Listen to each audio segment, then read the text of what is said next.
Ito pong dakila ang ating Panginoon, and He has been pleased to once again bring us into His house of prayer and worship. Kapag pinag-usapan po ang Lord's Supper or the Lord's Table, of course, hindi pwedeng hindi natin pag-usapan ng sacrifice ng Panginoong Jesucristo sapagkat that's exactly what He meant when He said, "Do this in remembrance of me."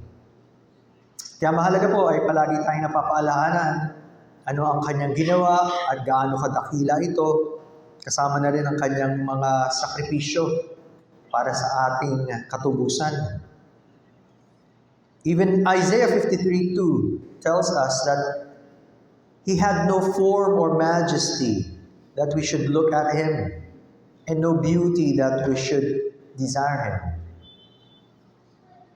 Ibig sabihin, there was a time when He could not even be recognized. Physically, hindi naging magandang itsura ng Panginoon dahil sa Kanyang tinamo na bugbog at lahat ng sakit. And so we would be able to understand ang prophecy na ito physically. Pero that's only one side of the picture. Because on the other side, ano ba ang naramdaman ng Ama sa Kanyang ginawang sacrifice when He bore the sins of His elect? At ito po ay tutungayan natin as we go to our passage in Ephesians chapter 5, verse number 2. Ephesians chapter 5, verse number 2. Where it says, "And walk in love, as Christ loved us, and gave Himself up for us, a fragrant offering and sacrifice to God." That's from the ESV. Sa ating King James, ang pagkabanggit, it is a sweet-smelling savor. Naging mabangong samyo para sa Ama ang ginawa ng ating Panginoong Jesucristo. So let's try to think of the beauty of Christ's sacrifice, ang kagandahan ng sakripisyo ng ating Panginoong Jesucristo. Let us pray. We praise You, O Lord God, because once again we can come together to worship You in spirit and in truth. And salamat for the blessed opportunity to once more ponder upon this great truth of Your sacrifice, at lalo na kung papaano, Panginoon, na naging katanggap ito sa Diyos Ama. At salamat dahil sa Inyong ginawa ay maaari namin itong ma-cherish sa aming mga puso, maaari namin ma-experience ang kaligtasan ito. And as You speak to us through the Holy Spirit, ay patuloy, Panginoon, dalhin kami sa isang muli mataas sa pagtingin sa Inyo at an appreciation of who You are and what You did. Bless us in this short study, for in the Lord Jesus' name we pray. Amen. Yung kaisipan po ng offering, yung paghandog, ay pinasimulan ng Diyos in the Old Testament para ipakita na Siya bilang Diyos ay banal at ang tao ay makasalanan. Kaya kailangan ng tao maghandog. And because of that great difference, nagagalit ang Diyos sa tao at sa kanyang kasalanan. So, there must be a way to appease God. Dapat may paraan para mawala yung galit ng Diyos. May pampalubag sa kanyang kalooban. Alam natin na sinubukan ni Adam and Eve na alisin, subukan nilang takpan yung kanilang mga kasalanan sa paglalagay ng fig leaves, yung mga dahon. Pero alam din natin, hindi tinanggap ng Diyos ang kanilang ginawa sapagkat pinalitan niya ito, sabi doon, ng garments of skins. Sa Genesis 3:21. Ibig sabihin, ang Diyos ang nag-alay at pumatay ng hayop. So God was the one who made the first sacrifice. At sinundan ito, of course, ni Abel at lahat ng mga nagtiwala sa Panginoon at tinanggap ng Diyos ang kanilang handog. Yung term na pleasing aroma o mabangong samyo ay unang mababanggit sa Genesis 8:21. Alam niyo ito, di ba? Pagkatapos ng flood, at naghandog si Noah, sabi doon, Genesis 8:21, again from the ESV, and when the Lord smelled the pleasing aroma, the Lord said in his heart, I will never again curse the ground because of man, for the intention of man's heart is evil from his youth. Neither will I ever again strike down every living creature as I have done. Mahalaga yun, yung first part. The Lord smelled the pleasing aroma. Sabi sa ating King James, sweet savor. Yung ginawang yun was an act of faith of Noah. Tinanggap ng Diyos. At kaya sinabi ng Diyos, hindi na niya kailanman susumpain ng lupa sa pamamagitan ng baha muli. Sapagkat masama talaga ang isip at puso ng tao simula pagkabata. It's part of the very nature of man. At alam naman natin, only God can change people. Now, nung dinidescribe sa Old Testament yung paghahandog, an example of this is in Exodus 29:18. Paano daw ihahandog yung whole ram? Sabi doon, Exodus 29:18, and you shall burn the whole ram on the altar. It is a burnt offering to the Lord. It is a sweet aroma, an offering made by fire to the Lord. Habang hinahandog at sinusunog yung hayop, nagiging mabangong samyo, the sweet or pleasing aroma. And that is the very purpose of a sacrifice, para malugod ang Diyos. Sapagat walang saysay kung may naghahandog at hindi nalugod ang Panginoon o hindi niya tinanggap ang sacrifice.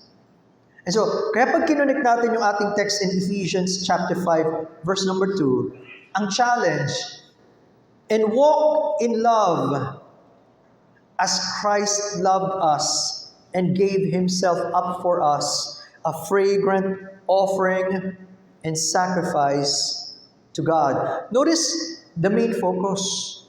It is the love of our Lord Jesus Christ and His sacrifice na naging mabangong samyo at tinanggap ng Diyos ang kanyang handog. Yun. Salamat sa ginawa ng Panginoong Jesucristo na naging kalugod-lugod sa Ama. And so, yun ang challenge na tinanggap ng Ama ang ginawa ng kanyang anak because of His love and sacrifice. Kaya tayo daw bilang mga Kristiyano should also walk in love. Siya ang ating dakilang halimbawa. Kaya kapag tinignan natin the great grand design of God, bakit kailangan na ang Panginoong Jesucristo pa ang magdusa? Kung meron naman pwedeng iba. Well, that's the thing. Wala nang iba na pwede na magdusa at tumubos ng ating kasalanan. And you could imagine being God the Father, hindi masarap at hindi maganda na makita mo ang iyong anak na nagdudusa. And yet, it is part of the will of God to send His Son for us. Kaya nung binabanggit sa Isaiah 53, you know that chapter about the prophecy of the coming sacrifice of the Messiah, Isaiah 53:10, yet it was the will of the Lord to crush him. He has put him to grief. When his soul makes an offering for guilt, he shall see his offspring, he shall prolong his days. The will of the Lord shall prosper in his hand. Sa ibang translation, it pleased the Lord to bruise him. Dahil nga siya lang ang pwede na maging tagapang tubos, minabuti ng Diyos sa kanyang kalooban na ang kanyang anak ay dumaan sa ganoong pagdurusa. It was the Father's will for Him to go through that. At natupad ng Panginoon. Salamat sa kanyang ginawa. At dahil doon, napakahalaga ng kanyang ginawa, gusto ngayon ng Panginoon, para bang kung ngayon meron tayong mabangong samyo dito, gusto mo na maamoy ng lahat. At yun mismo ang purpose ng Diyos, na makita ng mga tao at ma-appreciate yung ganda ng ginawa ng Panginoong Jesucristo. In 2 Corinthians chapter 2, verse number 14 hanggang 16, makikita natin, ang Panginoong Jesucristo ang mapagtagumpay na ating pinuno, our triumphant leader. Sabi sa simulang bahagi in verse 14, I'm reading from the ESV, but thanks be to God. Di ba tama? Sapagkat ang Diyos lang ang tangi at karapat dapat bigyan ng pasasalamat at papuri. Sapagkat sa Kanya nagmula ang lahat at sa Kanya nanggaling ang anumang bagay na meron tayo, lalo na pagdating sa katubusan. Kaya when we continue, but thanks be to God who in Christ always leads us in triumphal procession. Gusto niya Apostle Paul sabihin sa mga Corinthian believers na siya, higit kanino pa man, na-appreciate niya ang ginawa ng Panginoong Jesucristo. At yun ang pinakamahalaga para sa kanya, na ang Panginoong Jesucristo ang nangunguna sa kanya. Susundin niya ang kalooban ng Diyos. Nung naging malinaw sa kanya yun. So, notice he was taking the imagery of the Roman parade. Ginagawa ito kapag kayong mga generals, pagkatapos sila makipaglaban, nanalo sila. Pagbalik nila, they will be honored. Kasama yung iba-iba pa na naroon. Kasama yung kanilang mga nabihag, yung kanilang spoils, at syempre huling-huli, yung parangal sa general. Sabi ni F.B. Meyer, the idea is borrowed from an ancient Roman triumph, which to the eyes of the world of that day was the most glorious spectacle which the imagination could conceive. Wala na doon masihigit pa kapag nakita nila yung grand procession. Lahat ng mga Romans nagiging masaya sapagkat nagtagumpay sila. And imagine the victory that we have in the Lord Jesus Christ. Parang tayo yun eh. Una, galing sa pagkabihag, pinalaya tayo ng Panginoon at ngayon kasama na tayo sa tagumpay ng ating Panginoon. Paano ba daw nagaganap yung procession na yun? Described ni William Barclay in detail. Sabi niya, in a triumph, the procession of the victorious general marched through the streets of Rome to the capital. Siyempre, pinakamahalagang lugar yun sa kanila.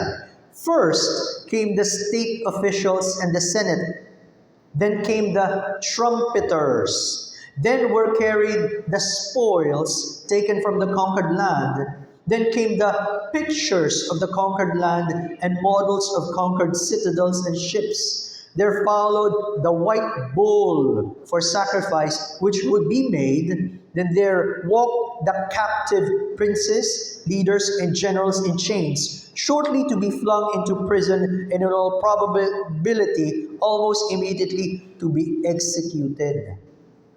Then came the lictors. Ito yung mga Roman officers and bodyguards ng magistrate, bearing their rods, followed by the musicians with their lyres, then the priests swinging their censers with the sweet-smelling incense burning in them. After that came the general himself. Finally came the army wearing all the decorations and shouting, "Lo, triumphe!" Yun do yung sigaw nila ng pagtatagumpay. And as the procession moved through the streets, all decorated and garlanded, amid the cheering crowds, it made a tremendous day which might happen only once in a lifetime. Kaya kinuha yung ganung imagery because sa panahon nila, wala na marahil na masihigit pa doon sa ganung procession.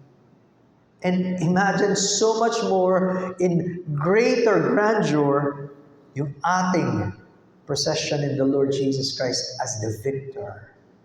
Nagtagumpay siya against death, against sin, and against the grave. At ngayon, hindi tayo yung bihag, pero tayo yung pinalaya at kasama niya. Napakaganda. At kapag pinagpatuloy natin yung ating text, sinasabi doon, and through us spreads the fragrance of the knowledge of Him everywhere. Yung daw fragrance in the form of incense, again, common ito sa Roman triumphal parade. Gusto nilang maamoy ng lahat yung mabangong samyo. At dito, pinapakita, ang mabangong samyo ay yung pagkakilala sa Diyos. It is the knowledge of God. Habang ang mga tao nagkakaroon ng pagkakilala sa Panginoon, na-appreciate nila sino ang Diyos, ano ba ginawa ng Panginoon, at paano mapapalaya ang tao sa kasalanan. Nababago ang pagtanaw ng tao. At sana, kung tayo mga anak ng Diyos, nabago yung ating pagtanaw. Mas lalong nagkaroon tayo ng appreciation sino ang ating Panginoon. Again, on F.B. Meyer's commentary on this, a sweet savor of Christ. It does not consist so much in what we do, but in our manner of doing it.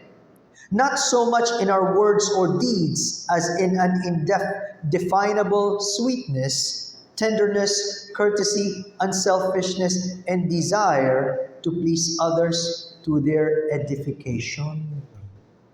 It is the breath and fragrance of a life hidden with Christ in God. Yun yung buhay ng tao na nakay Kristo at ngayon nakikita ng mga taong pagkakaiba na ginawa ng Diyos sa buhay natin. It derives its aroma from fellowship with Him. And so His challenge is, wrap the habits of your soul in the sweet lavender of your Lord's character. The more we know the Lord Jesus Christ and the more intimate we become, mas nakikita siya sa buhay natin. At siya yung nagiging mabangong samyo na pamamalas ng iba. At makikita nila ang kaibahan. Yun daw ang pagkakaiba ng mga taong binago ng Diyos at nakilala ang Panginoon kumpara sa mga walang pagkakilala sa Diyos. But again, iba't ibang tao may iba't ibang pagtanaw at marahil iba't ibang pangunawa. Para sa iba, maiintindihan nila ito so that lalong magiging mahalaga ang Panginoon. Para sa iba, babaliwalain nila iyon. Doon sa last part ng 2 Corinthians 2:15 to 16, for we are the aroma of Christ to God among those who are being saved and among those who are perishing. To one, a fragrance from death, to the other, a fragrance from life to life.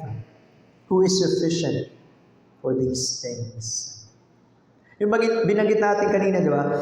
Kung sa panahon yon, para sa mga Roman citizens, napakabango nung samyong iyon sapagkat yun ay signal ng victory. Pero para sa mga bihag, hindi nila ma-appreciate yung amoy. Pwedeng mabaho para sa kanila. Bakit? Kasi pwedeng sa susunod na panahon, ikulong sila o higit pa doon, baka sila ay patayin. Kaya may takot. Magkaibang pagtanaw sa mga tao. Kung merong mga kikilusin ng Panginoon habang binabahagi natin ang Ebanghelyo, ma-appreciate nila yung ginawa ng Panginoon at makita nila yung pangangailangan nila, bubuksan ng Diyos ang kanilang isip at puso, lalapit sila sa Panginoon at matatanggap nila yung biyaya ng kaligtasan, dun magbabago ang kanilang buhay. Pero sa mga taong baliwala sa kanila, magpapatuloy sila sa paglayo sa Diyos at sa kapakanan. Pero hindi natin alam kung sino yun eh. That's why, ang encouragement, ibahagi natin yung Ebanghelyo sa lahat. Huwag tayong madaling maghusga sa panlabas, sapagkat hindi natin alam, yung papalang akala natin baka hindi maligtas, ang ililigtas ng Panginoon. Remember, the reminder in John 3:17-19, ba dumating ang Panginoon? For God did not send His Son into the world to condemn the world, but that the world through Him might be saved. Yun ang purpose sa Panginoon, para magligtas. He who believes in him is not condemned, but he who does not believe is condemned already because he has not believed in the name of the only begotten Son of God. Saan tayo doon?